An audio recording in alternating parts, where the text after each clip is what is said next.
Вот, Великая рецессия в Соединенных Штатах Америки, все экономики пострадали. Ну вот китайская, индийская меньше пострадала. Но, а вот теперь в 20-е годы, 20-е, счастливым образом, 20-е годы, 18-е, 20-е, вот мы сейчас уже полностью заканчивается депрессия, вызванная мировым кризисом 8-9 годов, и во всем мире начнется потихоньку экономический подъем.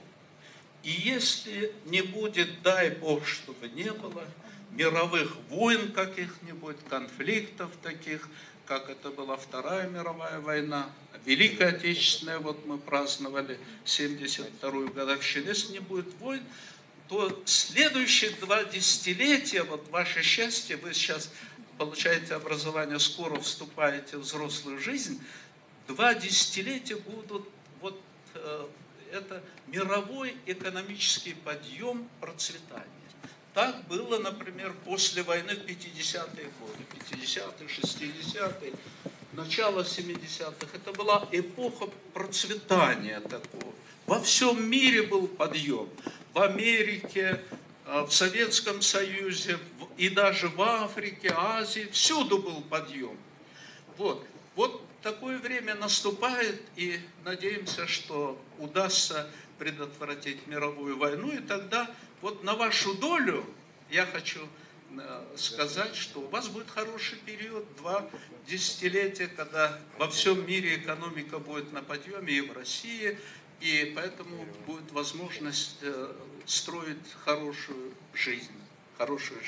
Это первое. Это называется закон Кондратьева по имени великого русского петербургского, кстати, ученого Кондратьева, окончившего Петербургский университет, прославленный, главный университет. Вот, 100 лет тому назад. Он открыл этот закон 100 лет назад, что вот каждые 40 лет начинается новая экономическая волна, которая открывает новые возможности. Вот перед вами в 20-е годы откроются новые возможности, и у вас будет хорошая возможность делать карьеру в бизнесе, науке, в управлении государством. Вот. Следующее. Это что касается возможностей.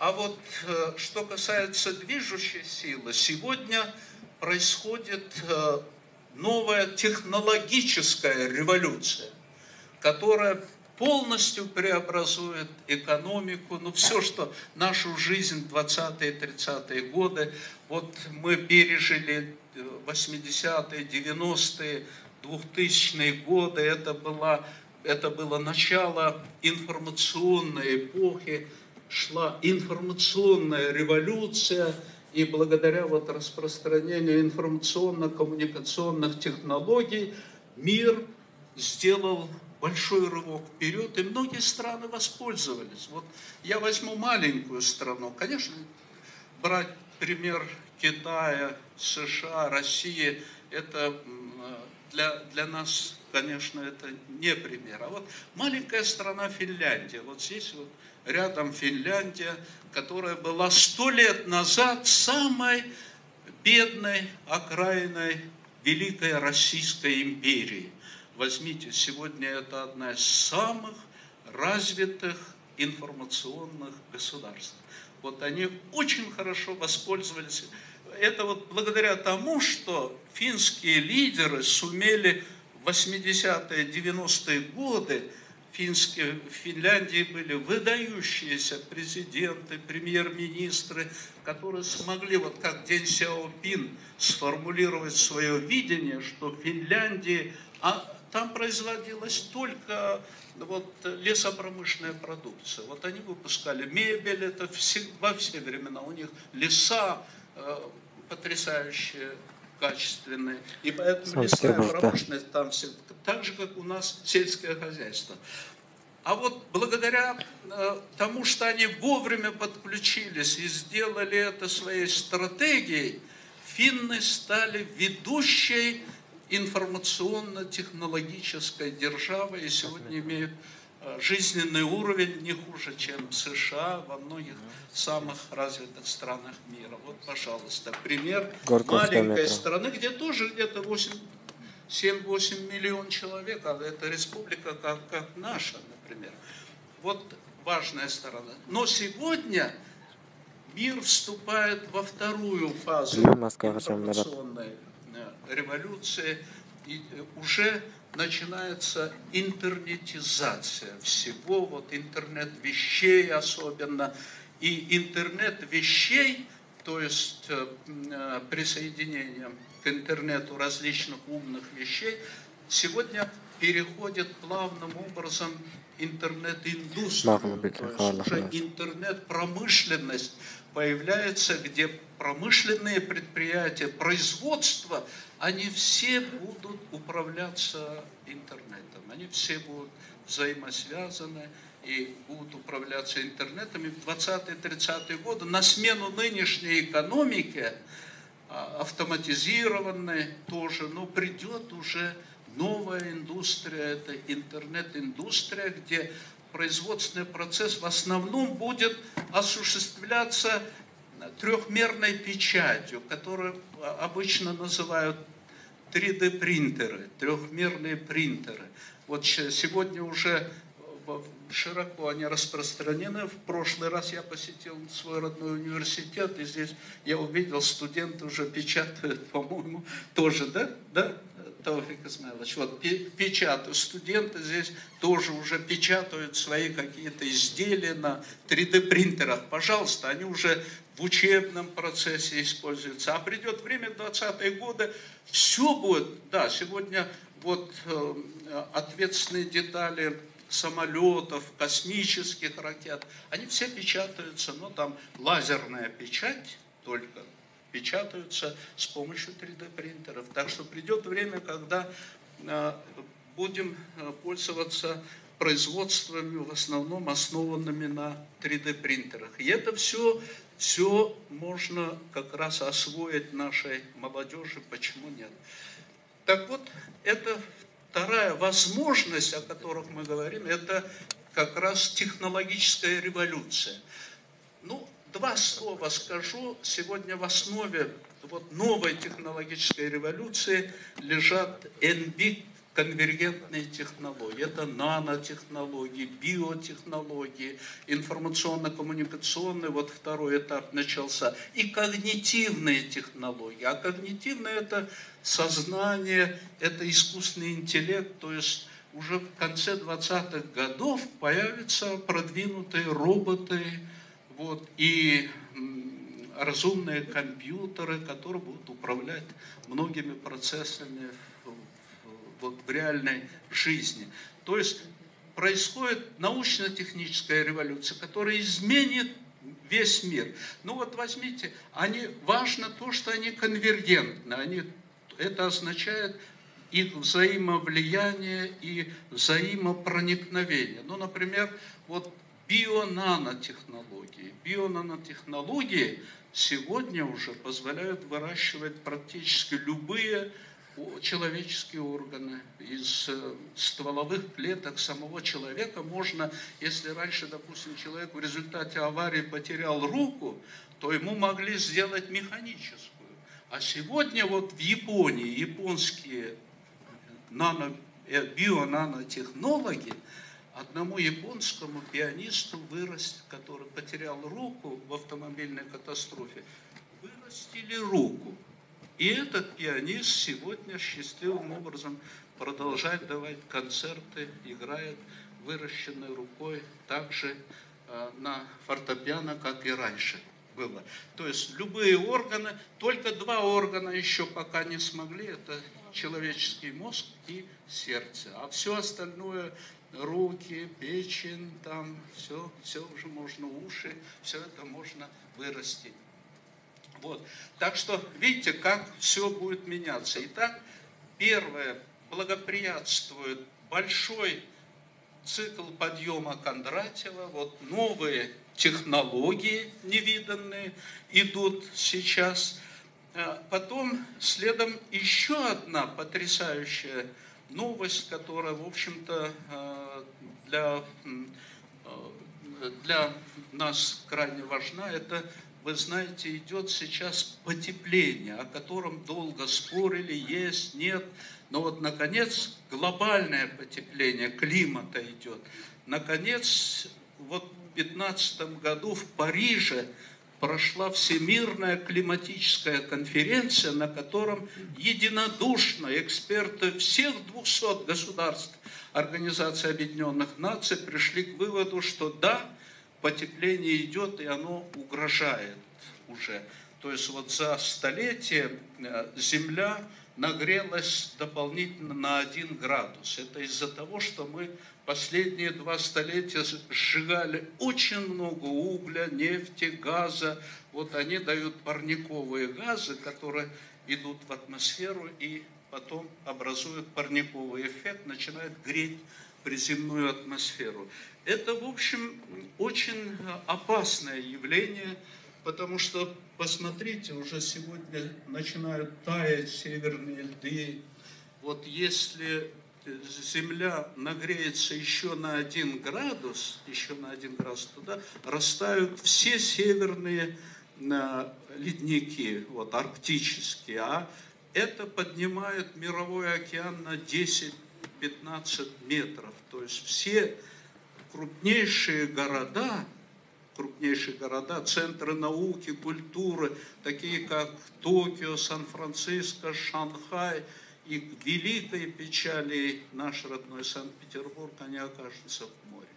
Конечно, этого бы не хотелось. Поэтому в Париже на конференции ООН в 2015 году принято историческое решение, что надо кончать употреблять углеводородное топливо, особенно от угля, в первую очередь, как самого грязного топлива, надо отказаться.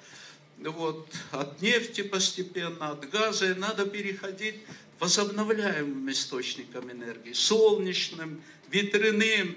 Вот сегодня солнечные ветряные электростанции уже занимают значительное место. Вот в европейских странах, в Германии, например, сегодня половина энергии вырабатывается на солнечных ветряных электростанциях. Они отказались от атомных станций, как вредных, опасных.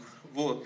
И Китай, посмотрите, который больше всех пострадал от кислотных дождей, они жгли очень много угля, вот последние 30 лет была у них индустриальная революция, они жгли больше всех угля в мире. И вот в результате в Пекине там вообще дышать невозможно, и люди ходят все. Вот. Поэтому Китай сейчас стал лидером, Китай вводит новые мощности, только солнечные ветряные электростанции. Раньше, вот 10 лет назад, для меня лично казалось фантастикой, что может ли солнечная энергетика конкурировать с углеводородной. Мне казалось, нет. А вот сегодня вот произошла революция, и сегодня фотоэлектрические элементы есть. Вот российские ученые изобрели, в частности, в подмосковном городе одном, Наукограде, да, который работает не только днем, когда солнце светит, но и ночью даже.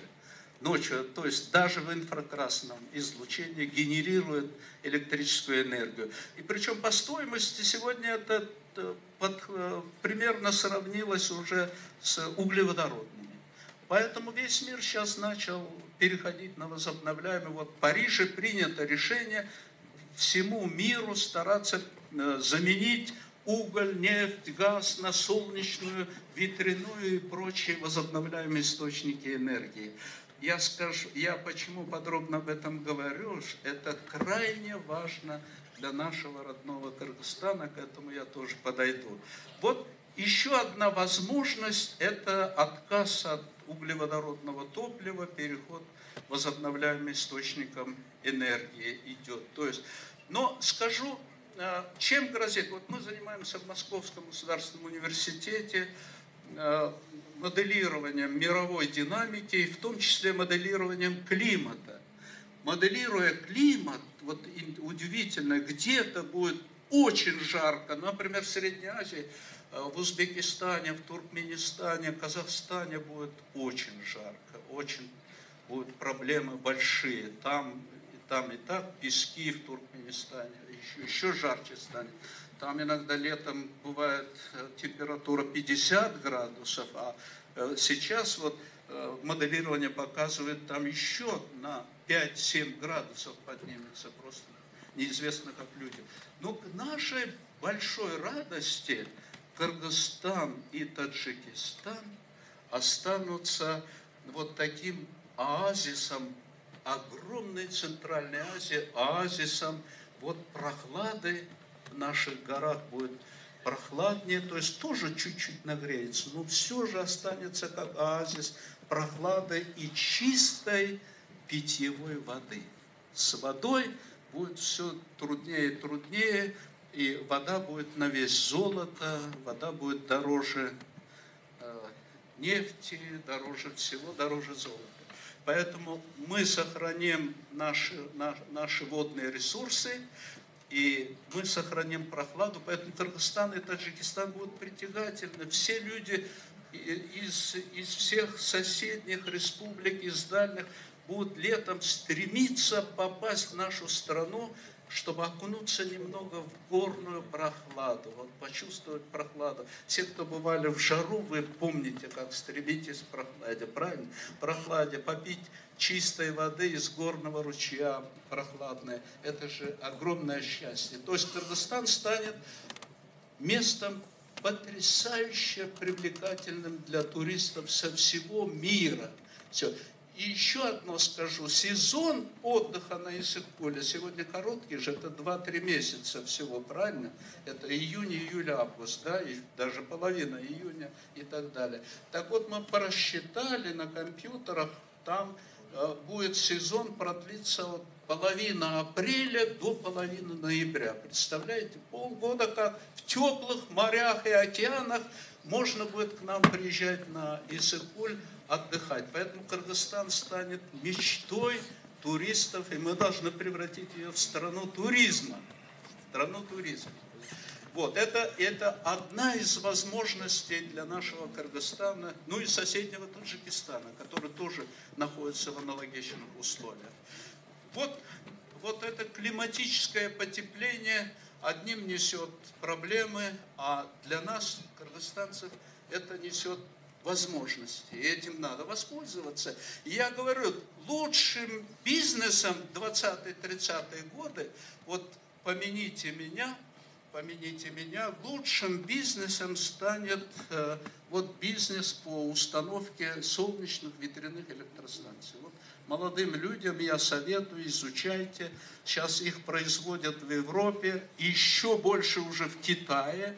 Они дешевеют. То есть, если вы возьмете за этот бизнес, будете ставить, то есть нам, к чему мы пишем в одном из этих, что нам надо Кыргызстану очень важно объявить программу, что вот мы хотели бы стать страной безуглеродной чистой энергетики. И к нашему счастью, у нас базовая энергетика, она же вся строится на гидроэлектростанциях крупных. Есть только 2-3 ТЭЦ. От них надо отказаться. Ну, сейчас надо использовать. Но строить новые мощности энергетические надо только ветряные и солнечные. У нас достаточно солнца и ветра. Посмотрите, Норвегия сегодня является одним из крупнейших производителей нефти и газа в Северном море, но сама она не жгет, нигде не пользуется. Вот Норвегия свою энергетику, они сделали, вот у них тоже в горах очень много рек горных, они строят микроГЭС, большие ГЭС, солнечные электростанции. Солнца там в 10 раз меньше, чем в Кыргызстане. Боже мой, мы могли бы в Кыргызстане построить солнечные станции и продавать электроэнергию даже. Вот солнечные, ветряные электростанции. Мы когда-то просчитали, что в Рыбачьем можно было бы поставить около 100 вот этих ветряных генераторов. Вот, и, пожалуйста, можно весь Иссык-Кульскую, Нарынскую области, в общем, перевести на ветряную. Ветер дует и днем, и ночью, и без выходных работает, поэтому, пожалуйста, можно было бы ветроэнергетикой обеспечить. Вы можете взять бизнес и не ошибетесь, если вы соберетесь, там, энергетик, финансист.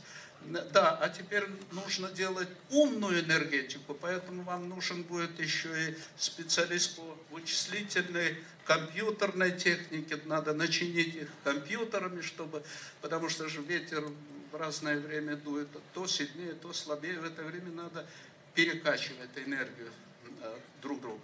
Вот одну из мер мы рекомендуем, что в Кыргызстану надо объявить. Можно выиграть на этом. Вот в Париже на конференцию ООН учредили зеленый фонд. Это огромная сумма, 100 миллиардов долларов ежегодно будет распределяться малым странам, вот таким как Кыргызстан, для развития зеленой экономики и зеленой энергетики.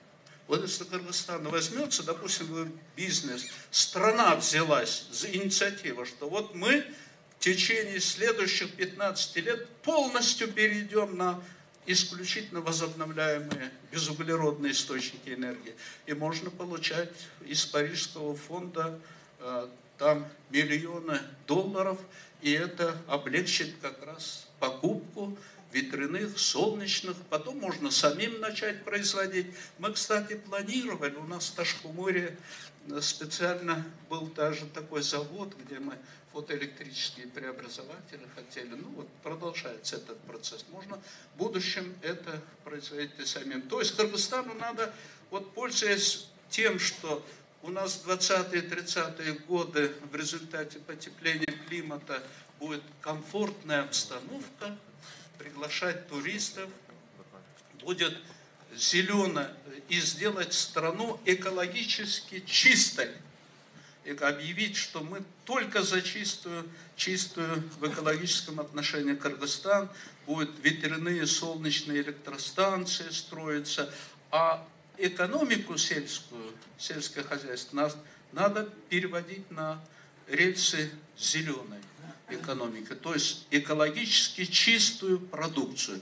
Мы и так сегодня производим экологически чистую продукцию, например, мясо наше, овцы наши гуляют там в высокогорье, они, в общем, экологически чистое мясо производят. Вот. Поэтому кумыс – это незаменимый, первоклассный в наших горах производится. Вот эту всю экологически чистую продукцию вот сегодня наши фермеры пытаются продать безуспешно. Не надо его продавать, не надо возить, а надо наоборот приглашать туристов. Вот хорошо было бы, если бы миллионы туристов приезжали в Кыргызстан, и мы тут же на месте их кормили бы экологически чистой кыргызской продукцией. Не надо возить куда-то там. Это все транспортные расходы, другие расходы, и наши фермеры, в общем, на этом очень много теряют. Там где-то соседи все время запрещают, вот, завидно им, что хорошая продукция из Кыргызстана идет. Вот этих всех проблем мы обойдем. То есть проблему надо решать так. Не производить сельскохозяйственную продукцию и возить, продавать, а наоборот, надо едоков ввести в Кыргызстан. То есть вот привезти миллион туристов, которые бы всю эту нашу замечательную продукцию поели там, заплатили хорошо местным фермерам, и тогда будем развиваться. Очень хорошо. То есть экологически чистое. Посмотрите, это требует огромных каких-то расходов.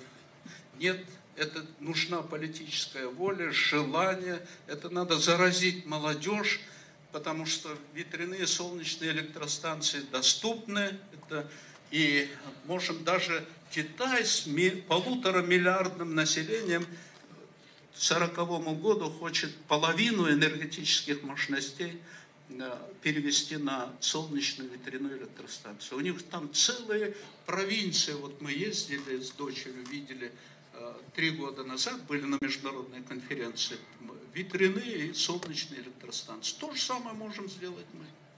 То же самое мы сможем сделать мы. И более того, получив поддержку вот Зеленого фонда Парижского клуба. Надо в числе первых стран туда зайти.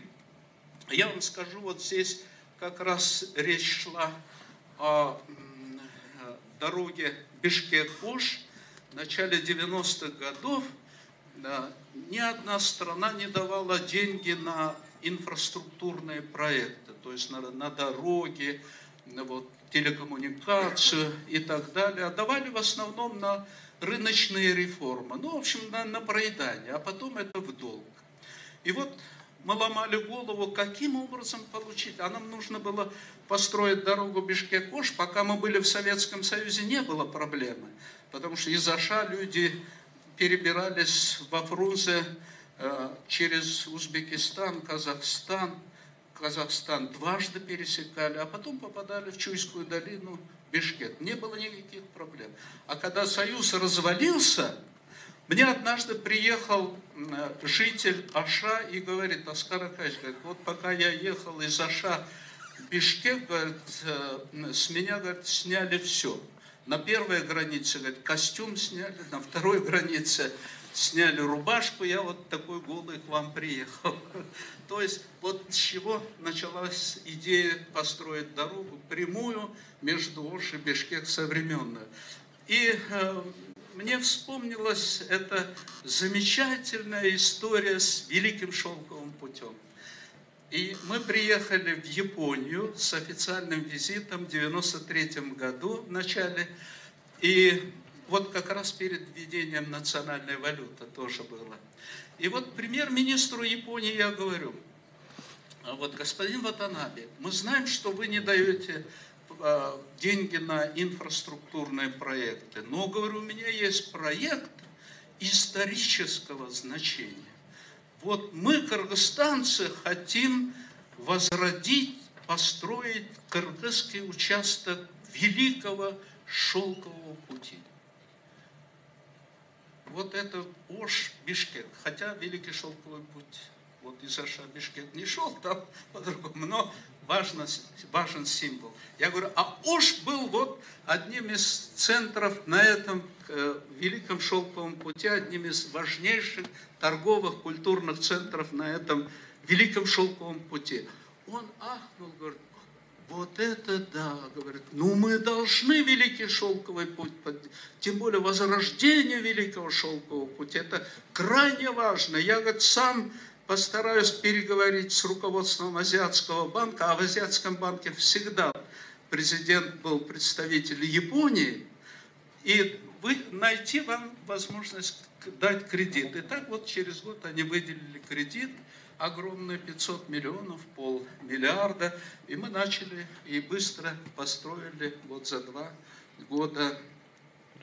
Конечно, я далек от того, чтобы здесь соревноваться с Россией. Вот здесь звучало, что Россия еще не построила современную дорогу от Санкт-Петербурга до Москвы. Но у них есть зато здесь скоростная железная дорога, Сапсан, на котором комфортно, быстро, как на самолете долетаешь, поэтому у них нет проблем, конечно. У нас не было, к сожалению, другого пути, поэтому мы взялись. Но я уверен, что Россия в ближайшие годы построит самый лучший хайвей между Москвой и Петербургом, двумя столицами. Вот что значит Великий Шелковый путь. И теперь я перехожу к одному из фантастических проектов, которое как раз подтолкнуло нас с Бирмет, моей дочерью. Она тоже любит очень историю. Мы вместе бывали в Китае на международных конференциях. Всегда она мне помогает, поскольку она знает, там встречаешься с разными людьми из разных континентов, а она владеет 7 иностранными языками всех цивилизаций, поэтому с ней мне комфортно, она всегда переводит очень и помогает. И вот мы как раз, нас это подтолкнуло, то, что, да, и в 90-е годы я без ложной скромности скажу, что был единственный лидер, кто окрыленный тем, что вот Великий Шелковый путь помог нам получить кредит для строительства дороги, а потом мы получили еще и кредит на Силксат. Вот я попросил на Силксат, то есть это спутник, на спутниковую связь. Сам Силксат нам не удалось, шелковый путь, спутник получить. Но нам дали кредит, мы первыми построили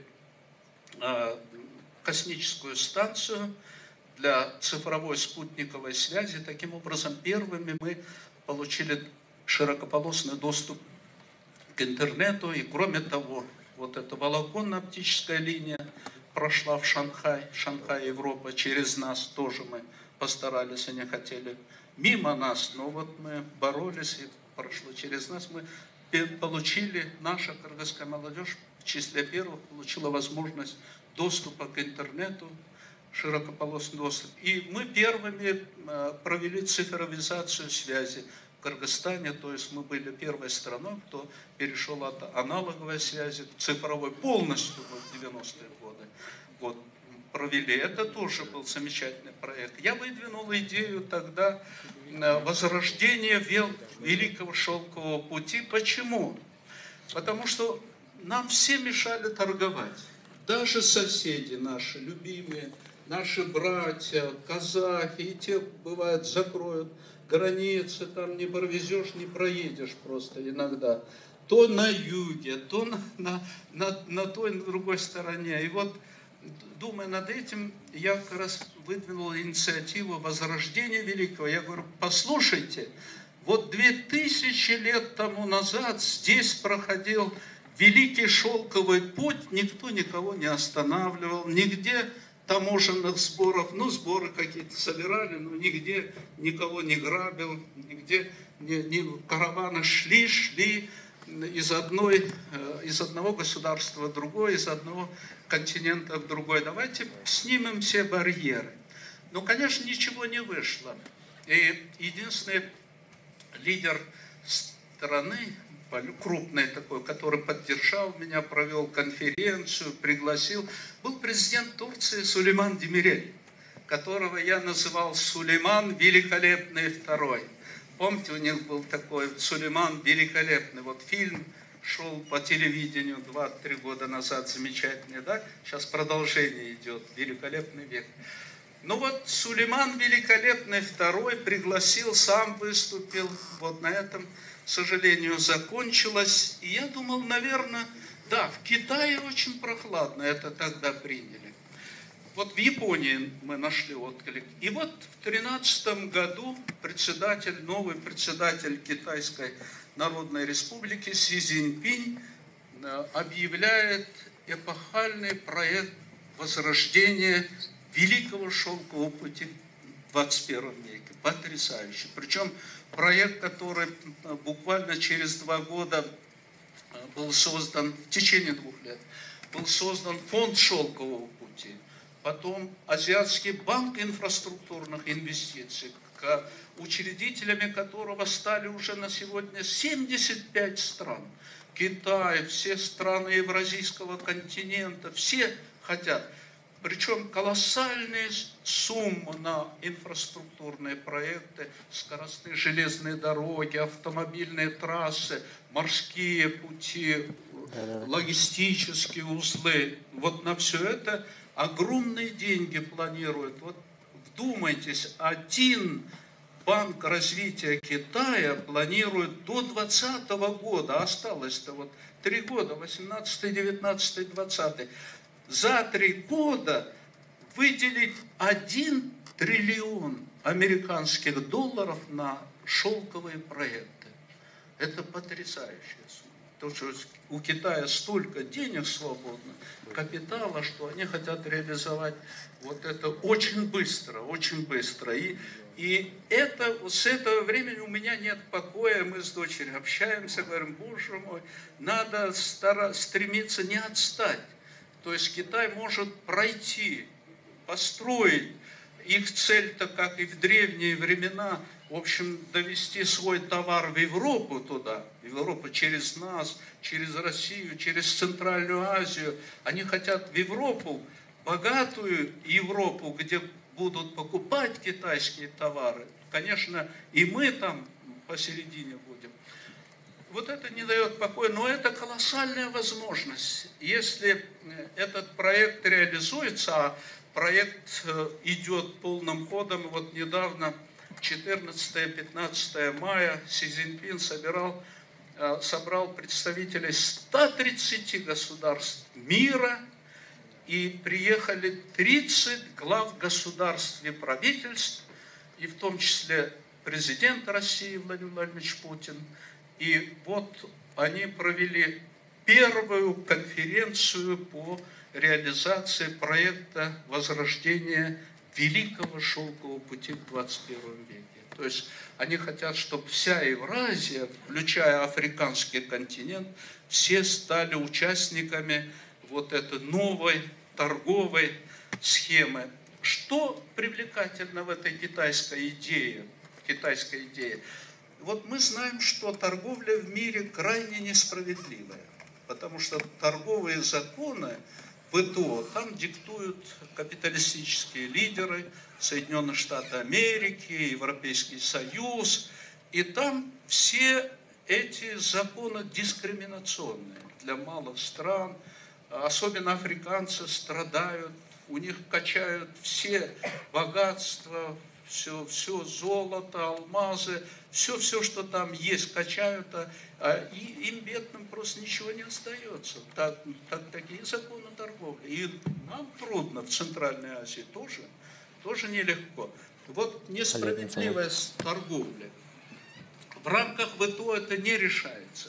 А Китай предлагает следующее. Давайте, говорит, мы построим вместе все страны континента, поддержите нас, давайте мы вместе путем взаимных консультаций совместно спланируем, совместно построим и совместно будем использовать для выгоды каждой страны.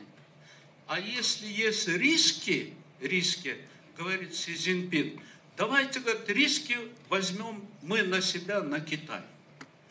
Посмотрите, это же потрясающе. То есть все риски Китай хочет взять на себя. А рисков будет много, конечно. То есть все издержки Китай берет на себя. Это подход потрясающий.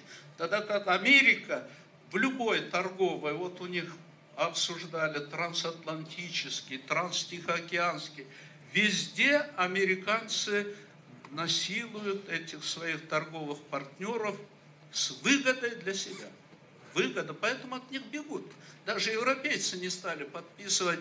Даже президент Франции, зависимый от Америки, сказал, нет, в такое торговое партнерство мы, Франция, не пойдем. Что такое? Кабальные условия. А там разбегается транстихоокеанское. Они хотели изолировать Китай. А Китай говорит, вы же сами говорили о свободной торговле. Так вот, мы предлагаем свободную торговлю. Все страны равноправны, нигде не должно быть барьеров, никаких преград. Давайте учтем интересы каждой страны, будет свободная и, самое главное, справедливая торговля, через которую будем процветать все страны мира. Замечательно просто.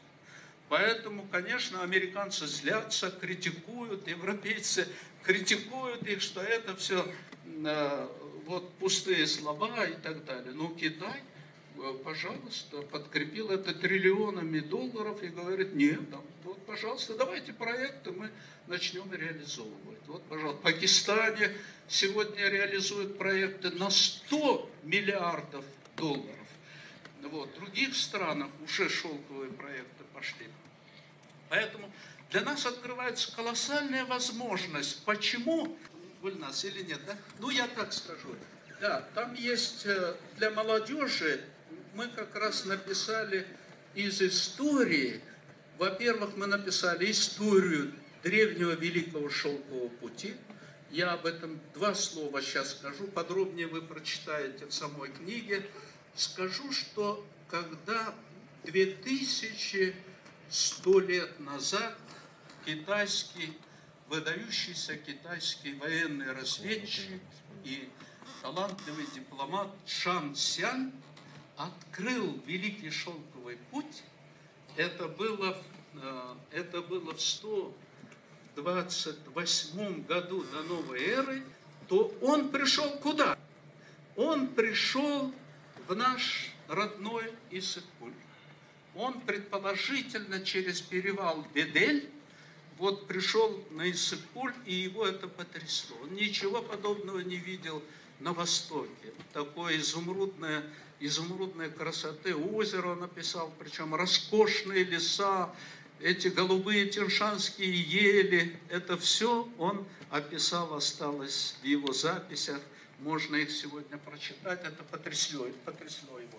Он пришел на Иссык-Куль, а потом через Нарын, вдоль реки Нарын, он спустился в Ферганскую долину, и таким образом был открыт Великий Шелковый путь. И примерно через 20-30 лет китайский император Уди первый направил первый торговый караван по этому пути, который прошел через уже юг, уже через Илькештан. Вот мы дорогу строили в Китай как раз на юге Ижевской области, через перевал Иркештан. Вот эта колонна, первый уже реальный торговый караванный путь, он пошел южной стороной, в Ферганскую долину, город Ош. Санкт-Петербургское метро, да. Государство Давань там знаменитое. Вот таким образом мы тогда в Кыргызстане, в частности, Иссык-Кульской области, жили усуни, очень храбрые такие кочевые люди. Усуни через 1000 лет были ассимилированы кыргызами. Они стали составной частью нашего народа, кыргызской нации. Поэтому можно смело говорить, что тогда первый шелковый путь открывали китайцы с кыргызами. Это предмет не только для гордости, но и потому, что мы ведь теперь, когда Китай возрождает Великий Шелковый путь в 21 веке, мы должны опять быть первыми, то есть не оказаться просто страной транзита. Китай все равно пройдет. Китай огромные деньги вкладывает, он возродит автомобильные, железные дороги, и китайские товары поплывут с востока на запад, но хотелось бы не оказаться просто страной транзита, а чтобы мы были соучастниками, чтобы мы вместе строили, как китайцы призывают, и чтобы мы стали такой логистической цепочкой в этом новом шелковом пути, чтобы у нас был свой индустриальный парк, и чтобы мы воспользовались тоже этим шелковым путем для распространения своих инновационных кыргызских продуктов, кыргызских товаров. Правильно? К этому как раз мы призываем нашу молодежь, то есть надо нам обратить внимание, воспользоваться этим. Но кыргызы, наши древние кыргызы, наши предки, были очень отважными, умными, мудрыми людьми, и к нашему большому счастью, единственный народ, который никогда в истории не воевал с китайцами. Все остальные империи степные, хунны, тюрки, монголы, уйгуры, каждый из них строил в Центральной Азии такую кочевую империю, державу. Все они воевали с Китаем и требовали и получали с Китая дань. Китай, поскольку земледельческий народ, он подвергался действительно варварскому такому, варварщину не любят, монголы также, тюрки тоже, все воевали, брали дань. В основном-то знать интересовала роскошь, конечно. Они хотели одевать своих жен в шелковые платья, Вот, украшения потрясающие Китай производил из камня, драгоценных камней, золота и так далее. Рис, вино, все это требовалось. Вот они брали дань с Китая. Кыргызы были единственный народ, который не воевал, а был союзником Китая. И это хороший нам открывает шанс для того, чтобы сотрудничать на новом Великом Шелковом пути. И я должен сказать, что мы написали там главу, и кыргызы на Великом Шелковом пути, нам очень хотелось бы, чтобы молодежь прочитала. Конечно, историю кыргызов вы знаете, мы в этом не сомневаемся, древнейших времен, но мы изложили ее через призму Великого Шелкового пути. Вы знаете, вот когда все писали историю кочевых народов, Гумилев, в особенности, великий русский историк, он написал лучшую историю древних тюрков, хуннов, а хунны тоже родственные нам кочевые народы, это как раз тоже тюркоязычные. Они, помните, уже став гуннами, до Парижа, в свое время, в IV веке, у них был легендарный полководец Аттила. Вот. Так что кыргызы тоже одно столетие, а именно 9 век, тоже подчинили себе всю Центральную Азию, разгромив уйгурский каганат, вот, подчинили Центральную Азию, как писал великий русский историк, академик Бартольд, вот в IX веке создали Кыргызское великодержавие, которое 100 лет и даже больше чуть-чуть контролировало Великий Шелковый путь Центральной Азии. Вот Восточный Туркестан, Центральную Азию. То есть вся борьба кочевых племен 2000 лет, она шла в основном за контроль над шелковым путем. Вот одни народы поднимались благодаря пассионарному такому подъему, подчиняли себе всю Центральную Азию. Для чего? Казалось бы, вот удивительно. Вот мы как раз об этом пишем. Историки на это обращали мало внимания.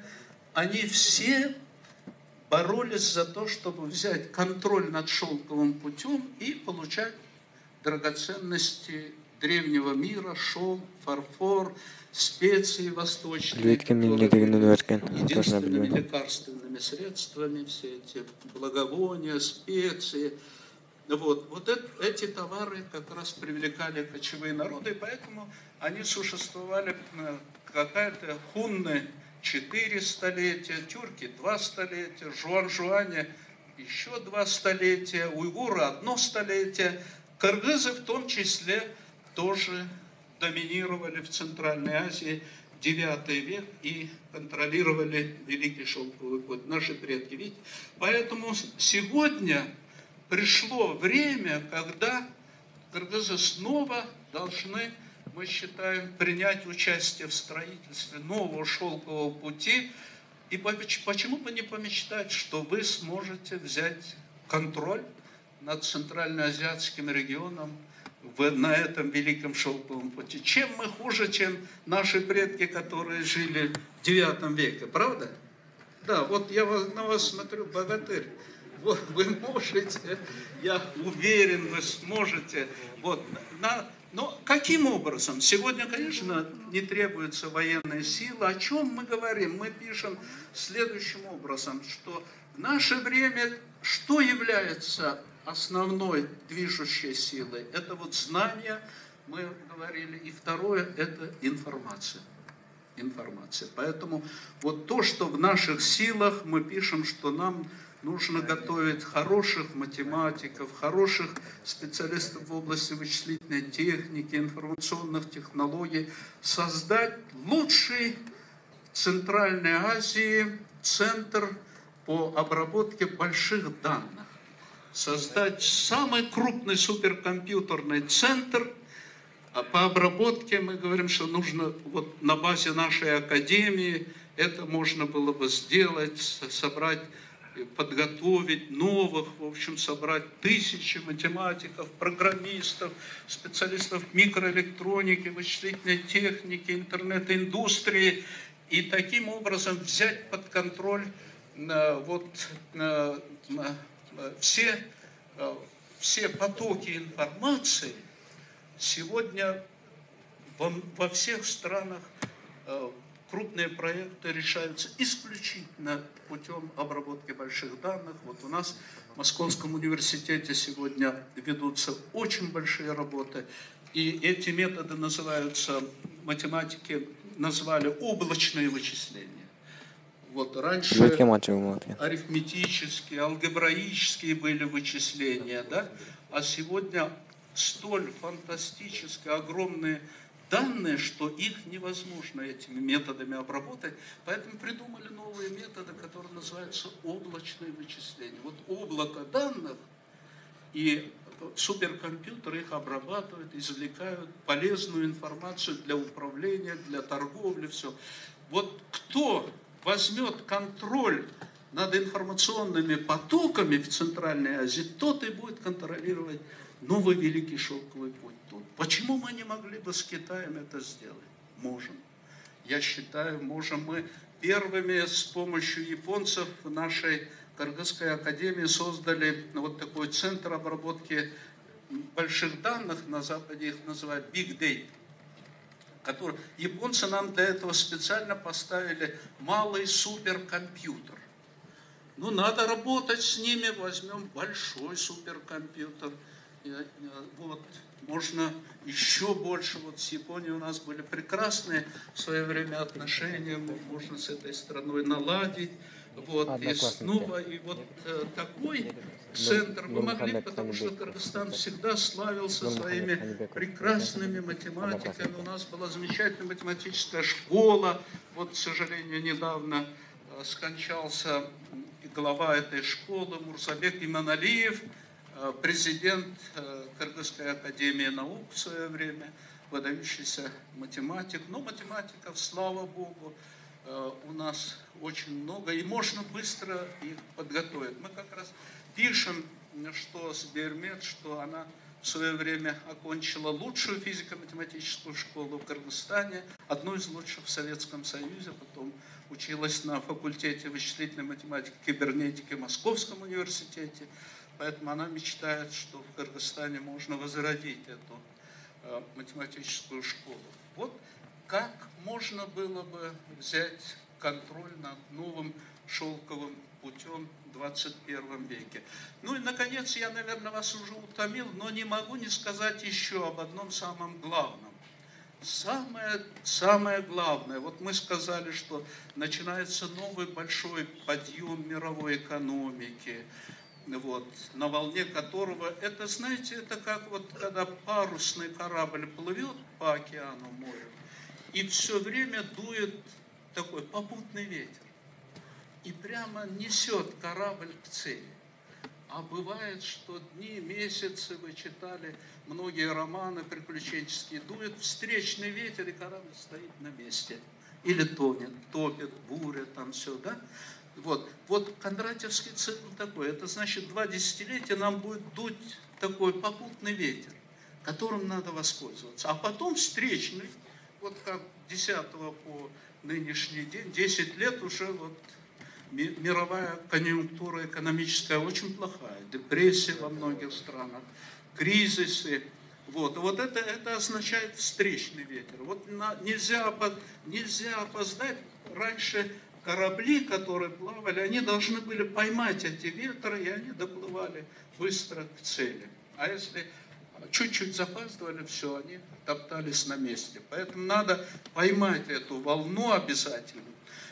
Ну вот, мы говорили о революции, о потеплении климата, о Великом Шелковом пути, китайском проекте. Все они создают благоприятные возможности для вас, молодежи. Вот сейчас я завидую вам даже, по-хорошему.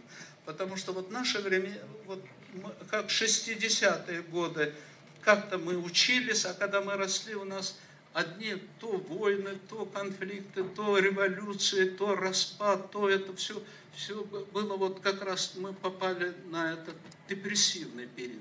А вы попадаете как раз на прогрессивную, эту процветающую волну. Но самое главное, удивительное, вот мы обращаемся, наша книга обращена к вам. Почему? Потому что вы представители удивительного нового поколения. Вот есть так называемый закон смены поколений. Вот почему мы осмелились написать вот такую, временами вы будете читать, и вам покажется, может быть, это фантазия, это все, может быть, невозможно реализовать. Вот. Но с другой стороны, вы знаете, вот историю делает смена поколений. Вот смена поколений, она как раз и оживляет историю человечества. И оказалось, что вот совсем недавно выдающийся российский ученый, профессор Юрий Владимирович Яковец, выдающий специалист по мировым цивилизациям, он написал такую замечательную книгу «Закономерности смены поколений».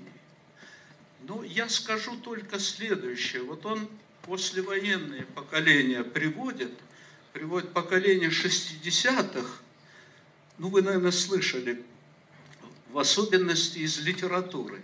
Вот, потому что в 60-е годы появилось выдающееся поколение, волна таких замечательных писателей, поэтов.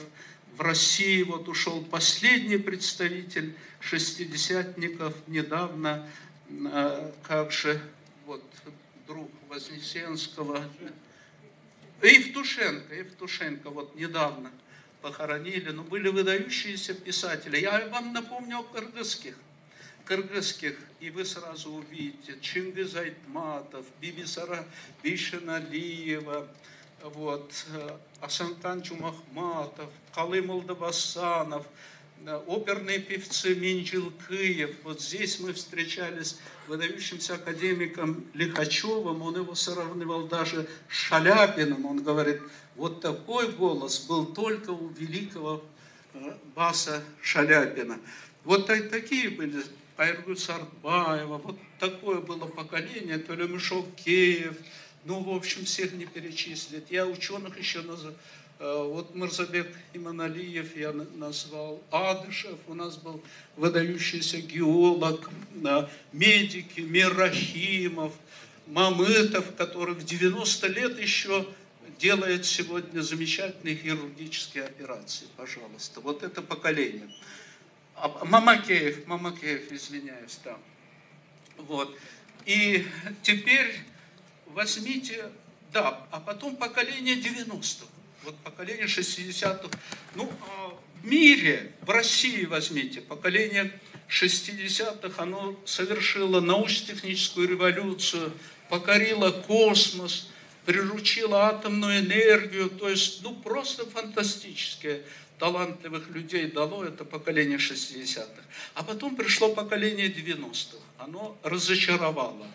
Вот мы не можем вспомнить такие имена поэтов, ученых, писателей среди поколения 90-х великому своему стыду, разочарованию. Я тоже отношусь к этому поколению, но поколение 90-х как-то и в мире всюду, в России, вот оно как-то не принесло таких побед важных. Но вот наступает поколение 20-х.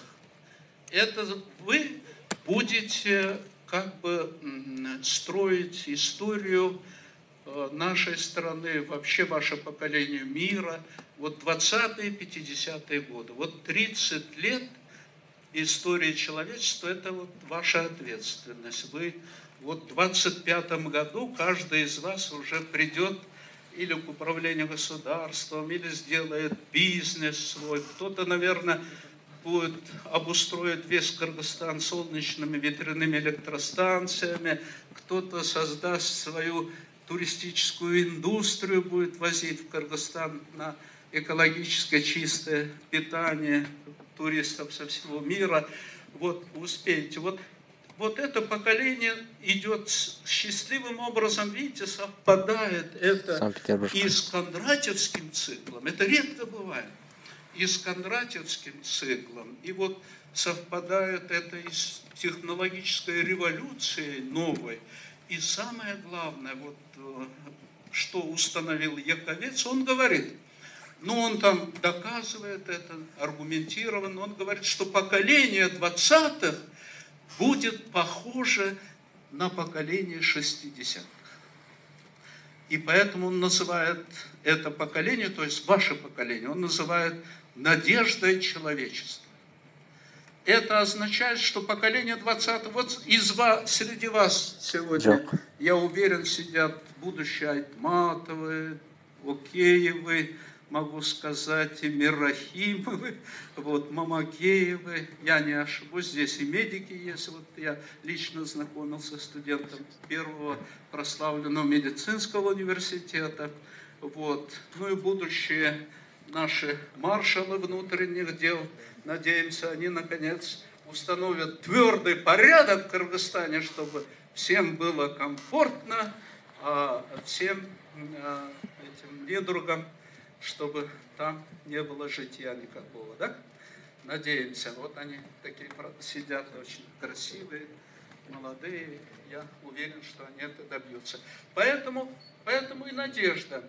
Мы считаем, что для вас должна быть более высокая планка.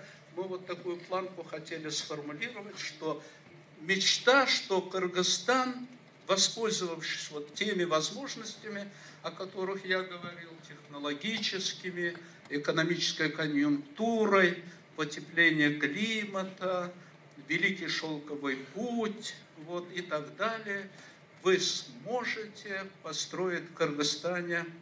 И самое главное, конечно, мы должны неизменно следовать демократическим путем для нашей страны. Наши предки строили военную демократию. Кыргызы в этом отношении были образцовым народом. У нас была военная демократия в нашей истории. Вот, поэтому мы должны только демократию, чтобы был привлекательный имидж Кыргызстана. Вот в 90-е годы у нас был очень такой хороший, привлекательный имидж. Нас назвали островком демократии в Центральной Азии, лидерами рыночных реформ. К нам приезжали, нас любили, во всем мире встречали просто замечательным образом. Я вспоминаю, как президент Франции, великий президент Ширак, нас встречал во Франции. Он, даже нарушив протокол, прямо подбежал из своего, обычно стоят президенты и ждут вот у дворца, как все, кто подходит, знали, что это президент Великой Франции, а вы вот скромный такой лидер должны продвигаться к нему. А он прям прибежал, говорит, это древнейший народ, он историю хорошо знал, древнейший народ на Великом Шелковом пути, вот, и поэтому я должен вас встретить у порога Елисейского дворца. Вот, я думаю, что вы осуществите эту мечту, чтобы в стране, конечно, прежде всего хотелось бы, чтобы была справедливость, это обеспечит наши джигиты, батыры из университета внутренних дел, я уверен, вот они готовят себя этому. Вот, чтобы было комфортно всем, а не для кучки богатых людей. Очень важно, чтобы наша страна построила капитализм, теперь все мы строим, кроме Северной Кореи, капитализм, но с социалистическим лицом, чтобы там было справедливое распределение доходов, чтобы страна не поляризовалась на кучку богатых и бедный народ, нищий, остальное, правильно? То есть надо, чтобы наша страна была в этом отношении. И тогда у нас действительно появится Швейцария Центральной Азии.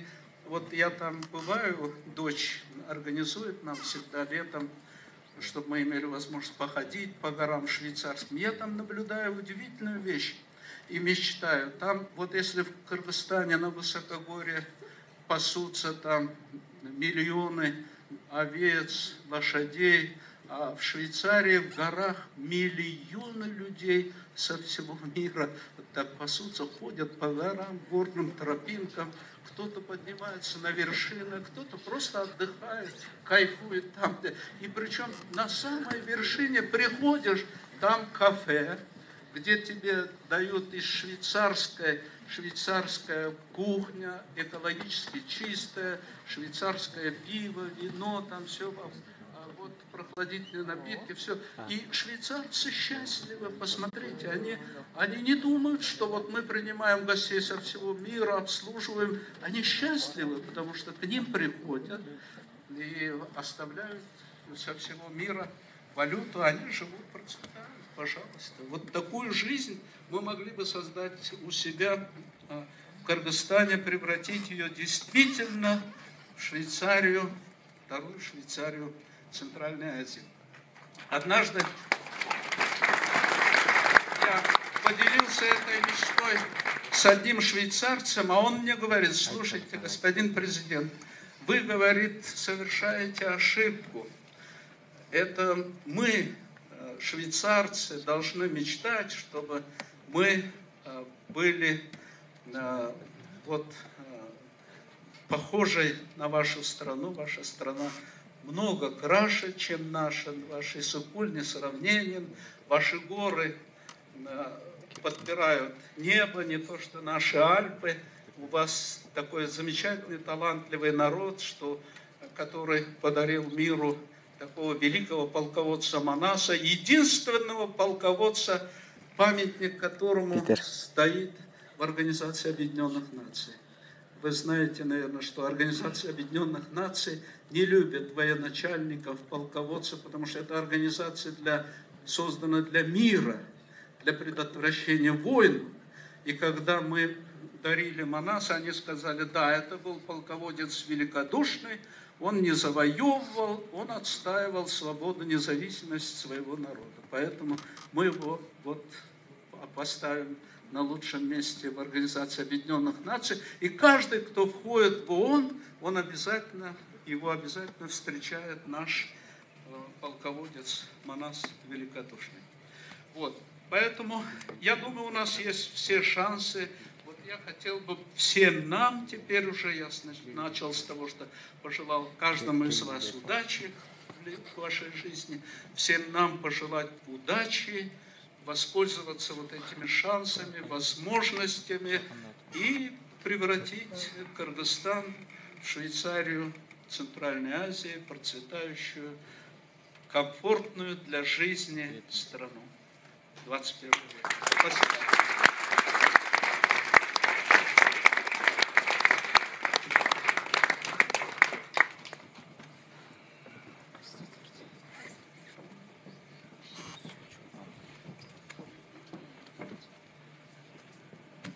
А теперь перейдем к вопросам. Прошу прощения, Оскар Акаевич, может, вы тут присядете, отдохнете немного?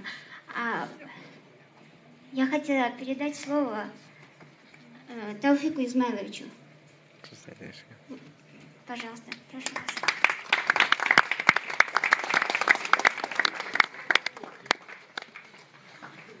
Спасибо за предоставленное слово. Лучшие кафедры вычислительной техники в современном мире.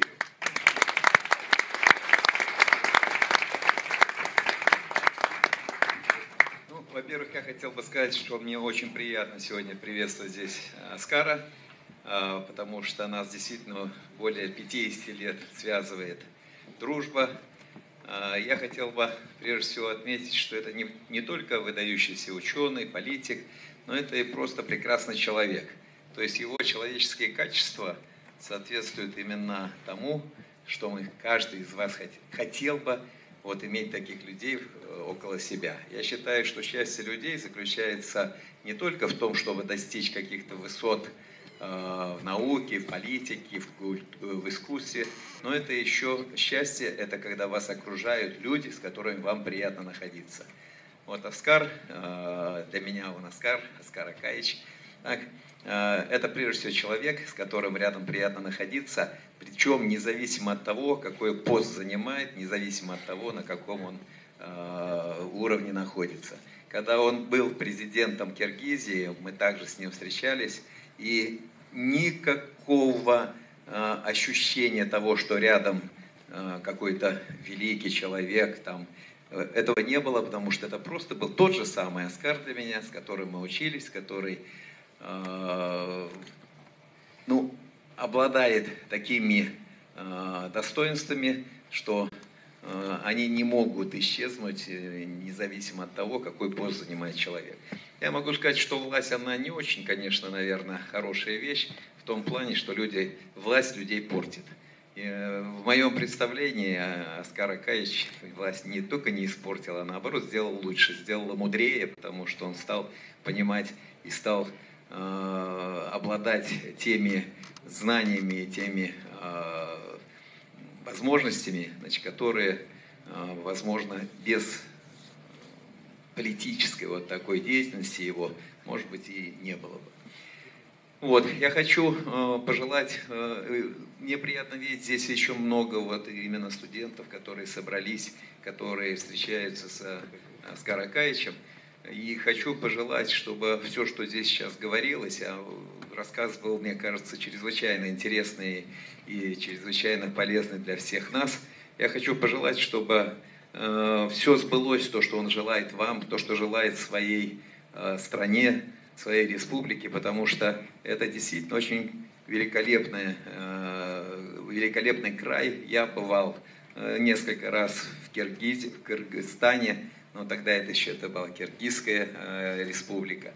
И я был и на Иссык-Куле, и видел великолепные, конечно, края, великолепные озера Иссык-Куль. Но меня также очень радовало именно люди, которые там были, с которыми я встречался, общался. И я могу сказать, что общими усилиями, и прежде всего вашими усилиями, будущее, я думаю, будет великолепным у Кыргызстана. Желаю всем вам того же, что пожелал Оскар Акаевич.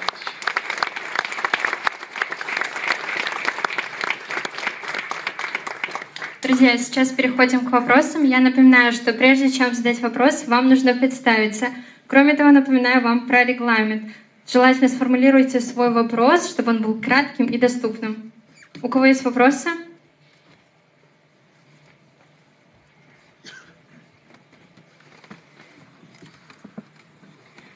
Добрый день, Оскар Акаевич. Я очень рада, что я присутствую у вас на семинаре. Меня зовут Тамара, я являюсь специалистом дизайна одежды и на данный момент изучаю здесь, в Питере, трикотаж в одежде. Вот. И у меня такой вопрос по поводу шелкового пути. Что будет включать в себя этот шелковый путь и какие будут основные отрасли в начале этого шелкового пути? Что будет являться как-то основным? И еще вопрос. Прежде всего,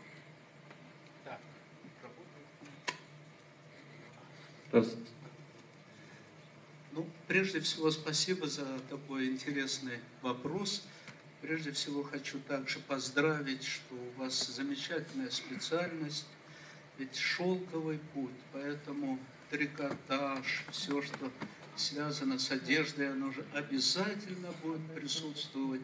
И на новом шелковом пути людям всегда надо одеваться, с каждым годом все краше и лучше, поэтому ваша профессия уж точно будет востребована на новом великом шелковом пути. Я надеюсь, что вы создадите свою компанию, фирму в Бишкеке. Вот мы как раз хотим, чтобы Кыргызстан так встроился в логистику нового шелкового пути, чтобы товары Made Кыргызстан, они бы как раз тоже кочевали. Не только китайские товары на восток, оттуда европейские, но и кыргызские товары на запад, в Китай, они шли бы. Вот я очень горжусь нашими работниками легкой промышленности, швейной, в трудные годы они единственные, кто сумели сохранить эту отрасль. И в этом, в общем-то, огромную помощь оказала торговля с Китаем. Вот мы здесь показывали, первыми вступили в ВТО. До сих пор задают вопрос, а почему нам нужно было именно стремиться первыми вступить в ВТО?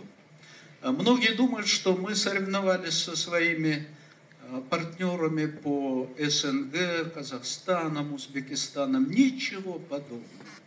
Мы хотели вступить в ВТО раньше Китая. И это нам удалось сделать. Мы вступили в 1998 году, а Китай вступал в 2001 году. И мы уже как члены ВТО, Всемирной торговли, мы были единственные на постсоветском пространстве член ВТО. Вот. И мы должны были давать пропуск Китаю в ВТО. Региональный пропуск. То есть наша подпись играла ключевую роль в вступлении Китая в ВТО. Поэтому мы у Китая попросили одно – торговые преференции, вступив раньше. И Китай предоставил нам торговые преференции. Благодаря этому с 2001 года дешевый китайский ширпотреб как раз и начал поступать в Кыргызстан, а из Кыргызстана уже он распространялся во все страны Центральноазиатского региона и питал швейную, легкую промышленность. Ведь благодаря как раз китайским дешевым товарам, тканям, и мы удалось сохранить. Конечно, эта отрасль обязательно будет присутствовать и в новом шелковом пути. Вот я считаю, что Кыргызстан только должен создать такие условия, когда мы говорим о том, что надо встроиться в логистику нового шелкового пути, чтобы по ней шел не только транзит, а шли бы наши товары, вот товары, которые вы будете производить в будущем. У меня еще один вопрос. Да. На ваш взгляд, наша промышленная технология текстильных и трикотажных изделий сможет ли быть достаточно развита к 2020 годам и стать наряду с глобальным и огромным производством Китая? Обязательно. Я убежден, что мы сможем конкурировать, но я еще раз говорю, вот хотел бы подчеркнуть важность, каким способом мы можем решить эту проблему. Мы говорим о том, что вот грядет интернет-индустрия. То есть теперь все с помощью компьютеров, с помощью интернета вы будете все планировать, кроить, шить, там все. То есть шить будет уже автоматика, а рисовать, кроить все с помощью интернет-технологий, с помощью компьютеров. Вот поэтому как раз я призываю, что мы должны, чтобы у нас развивалась инфраструктура информационных технологий, интернет-технологий. Мы должны подготовить к 2020 годам. Вот сейчас это и есть возможность. То есть можно брать гранты, воспользоваться помощью других, как мы это делали в 90-е годы, монетизировать вот отрасль, о которой вы говорите. Тогда мы сможем так же успешно быть, как китайцы. Ничего тут удивительного нет. Все руками уже тут. А что касается использования компьютерных технологий, математики, программирования, наши кыргызские специалисты ничем не хуже, чем китайские. Ничем. Поэтому вот надо дополнить это новой интернет-технологией. И к этому мы должны подготовить как раз будущее поколение, поэтому пишем, обращаем ваше внимание, что вот если вы хотите быть успешными, конкурентоспособными в 20-е годы с Китаем, западными, другими производителями, вот надо осваивать, государству нужно позаботиться, ведь надо инфраструктуру подготовить, которой могла бы ваша отрасль пользоваться, другие отрасли. И тогда мы будем успешно конкурировать, я убежден. Спасибо вам огромное. Следующий вопрос. Добрый день. Меня зовут Муратбеков Эркин. Я являюсь основателем инвестиционного фонда KG Finance. Можете со мной связаться потом. Мой вопрос. Что вы можете посоветовать для роста стимуляции рынка ценных бумаг в Кыргызской республике? так как мы немного на несколько миллионов отстаем от соседних стран, и меня это очень сильно беспокоит, чтобы наша покупательская способность каждого гражданина Кыргызской республики выросла в лучшем случае в разы. Я считаю, что вы поставили просто ключевой вопрос будущего развития кыргызской экономики. Ведь экономике нужен капитал. Без капитала, ну так же как без инноваций, инновационных продуктов, развитие экономики невозможно. Сейчас вот мы в Кыргызстане, я считаю, что вот исключительно виновна политическая элита. Мы себя изолировали от внешнего финансового мира. Кыргызстану сегодня никто не доверяет льготные финансовые, тем более долгосрочные кредитные ресурсы, правильно? Финансовые ресурсы. Нет доверия. Вот. И мы, в общем-то, вытеснили и крупнейших инвесторов из страны, которые инвестировали сотни миллионов долларов. Вот исключительно наши политические вот эти спекулянты, которые, базируясь на популизме, на борьбе с друг другом, политическими интригами, в общем-то, изолировали Кыргызстан от доступа к внешним финансовым кредитным ресурсам. И поэтому вы абсолютно правы, нам нужно сегодня мобилизовать внутренние ресурсы. Вот они есть у народа, у нас уже вырос бизнес, правильно? И инвестировать мы можем сегодня и в ближайшее десятилетие только за счет внутренних ресурсов. За счет, я вижу. А для этого надо в первую очередь как раз надо развивать ту отрасль, о которой вы говорите, потому что внутренние ресурсы, именно через этот механизм можно организовать инвестиции в передовые отрасли. Например, создание новых мощностей солнечной, ветряной электростанции. То есть начинать строить будущее. Вот сейчас есть прекрасная возможность развивать бизнес безуглеродной энергетики. Вот нужные технологии есть в мире, дешевые, готовые. Европа и Китай соревнуются. На этой волне можно подешевле. Плюс можно получить поддержку вот этого зеленого фонда парижского, климатического, так? И начать бы хороший бизнес. Но вам нужен базовый капитал. И это вы можете как раз за счет размещения как раз IPO, вот эти, то есть ваш проект должен опираться на внутренние ресурсы. Поэтому я считаю, что этим должно заниматься сегодня правительство, государство, потому что это от личной инициативы мало зависит. Вот этим правительство должно заниматься кыргызское, а не тем, что они сидят только борются за власть друг с другом и все. Благодарю.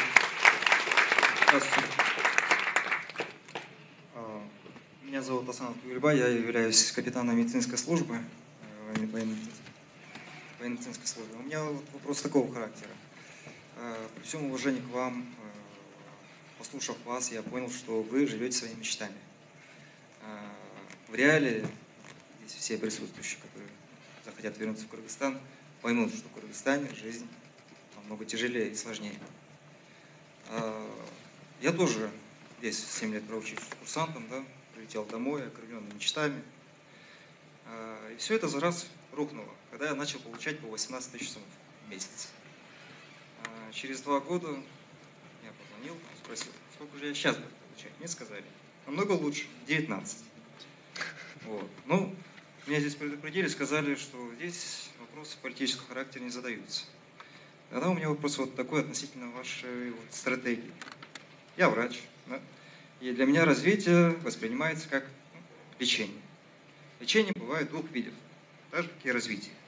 Это либо это статическое развитие, то есть это статическое симптоматическое лечение, либо это динамическое лечение, то есть патогенетическое, бьет именно по причине. Да? То есть развитие бывает 2 типов, статическое, либо динамическое.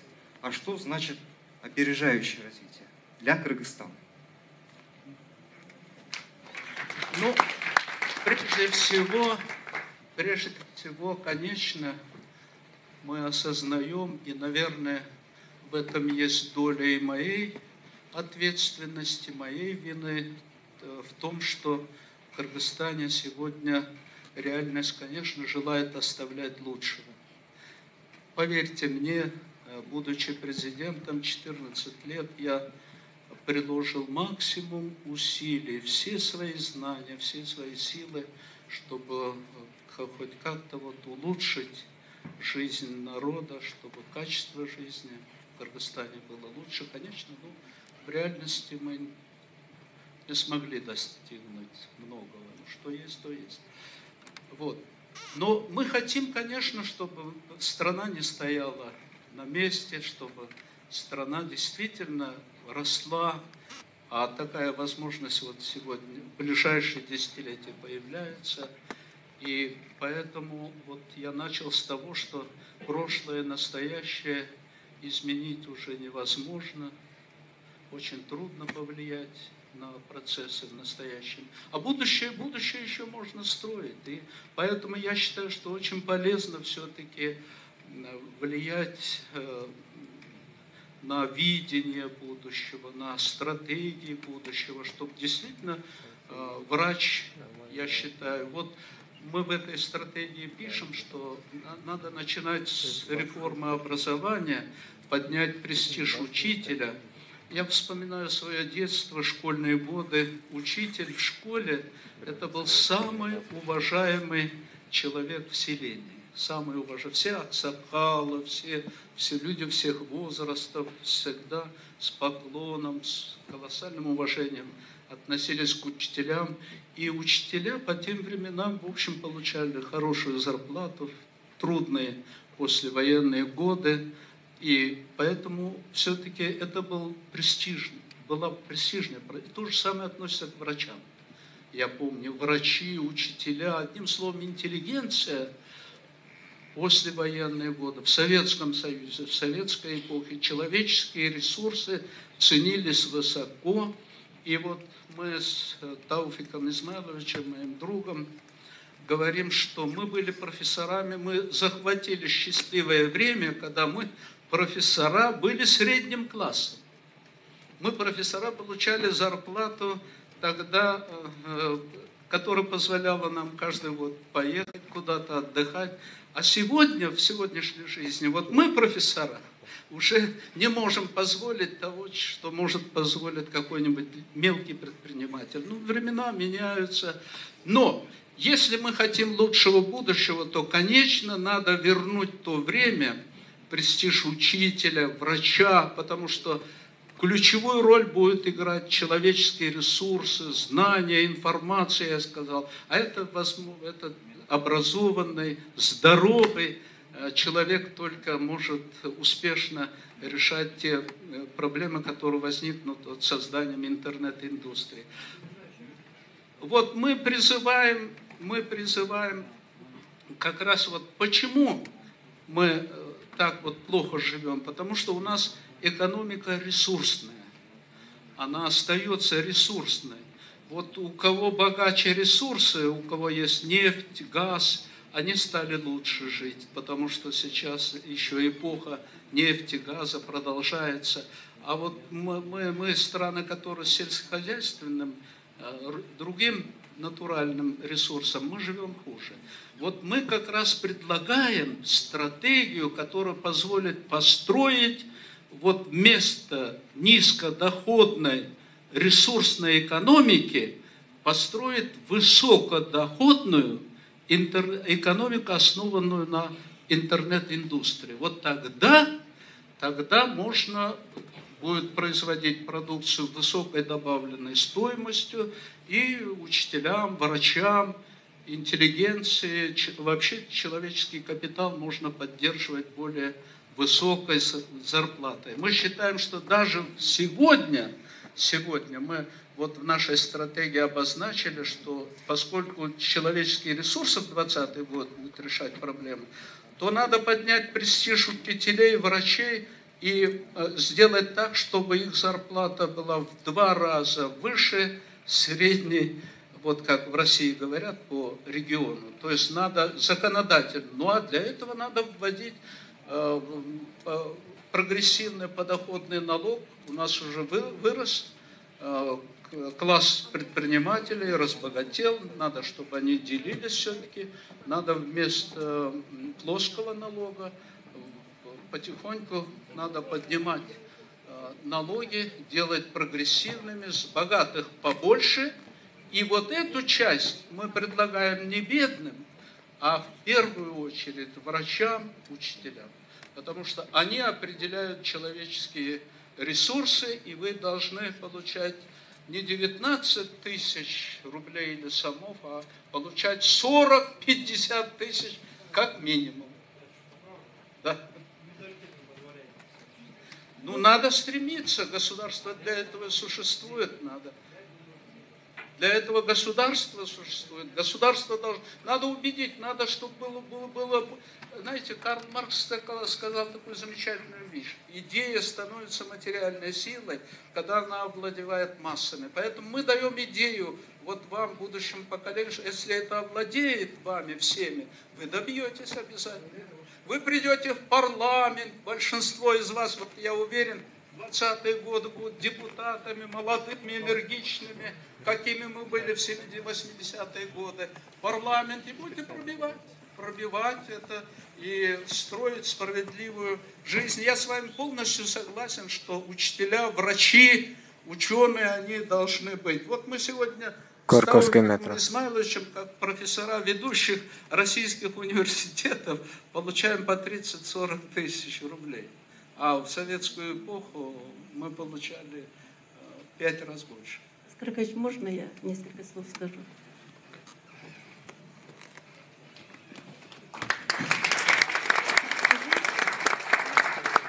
Очень хороший вопрос задали. Медик, кто? Как вас зовут? Мурат Азамат. Вы знаете, действительно, Скорокаевич мечтатель, он романтик. Но, понимаете, все его мечты как-то сбываются. Например, мы переехали из Ленинграда в Бишкек, тогда Фрунзе, в 1976 году.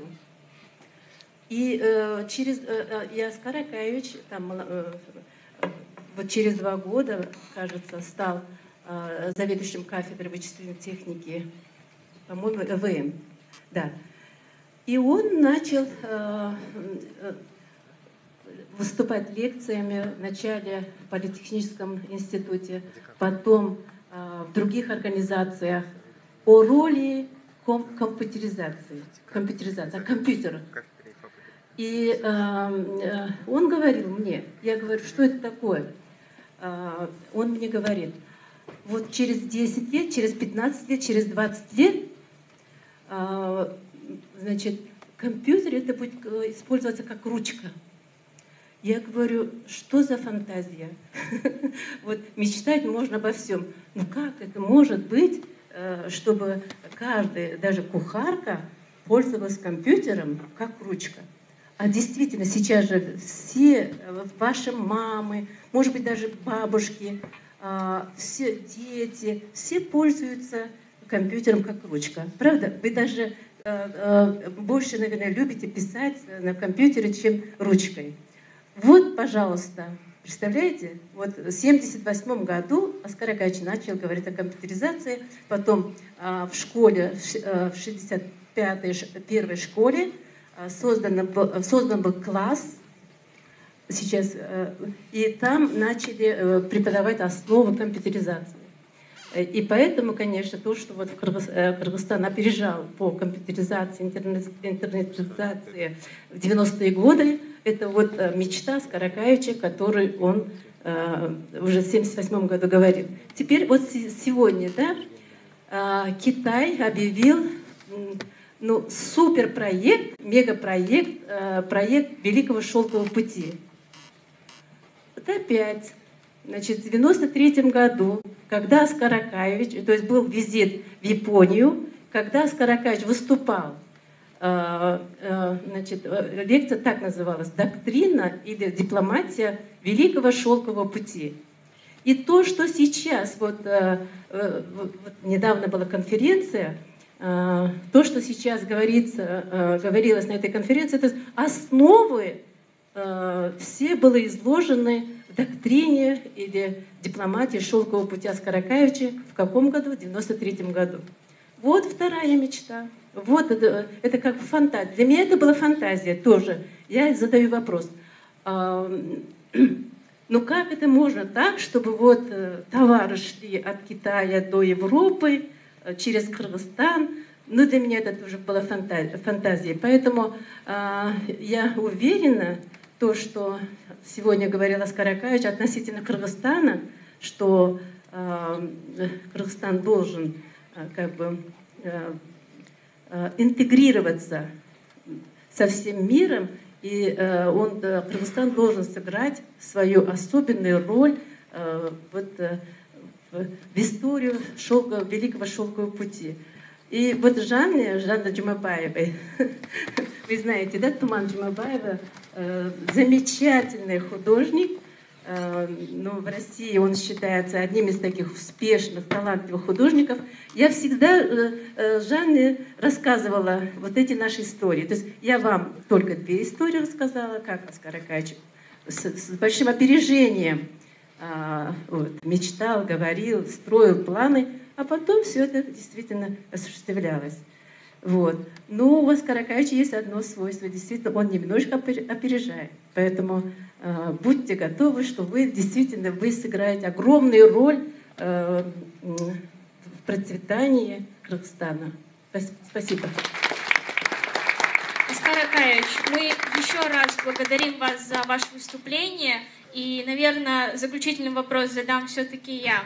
Мы все обучаемся на данный момент в университетах, которые делают акцент именно на исследование, на науку. Но, тем не менее, вам посчастливилось быть руководителем и при этом стать таким великим ученым. Меня, как руководителя, интересует вопрос, как вам удалось совместить науку и руководство? Прежде всего, конечно, я все-таки считаю себя профессиональным научным работником. Получив образование, я все-таки делал научную карьеру, а в политику просто занесла жизнь, случай, может быть, это вот реформы Михаила Сергеевича Горбачева, первого президента Советского Союза, к сожалению, при котором распалась наша великая держава. Мы были замечательной страной. Вот. Жизнь занесла в политику. А вот сегодня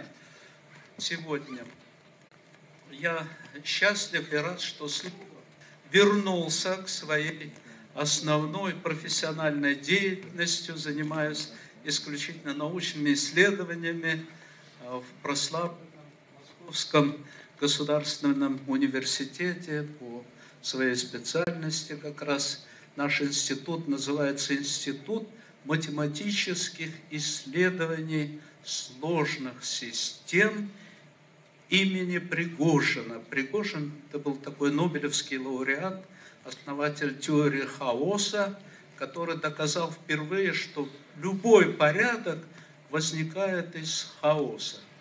И снова этот порядок разрушается, перетекает в хаос и так далее. Но вот, к сожалению, я стал политиком как раз во времена хаоса. Видите, был порядок советский, был Советский Союз, мы все были этой державой.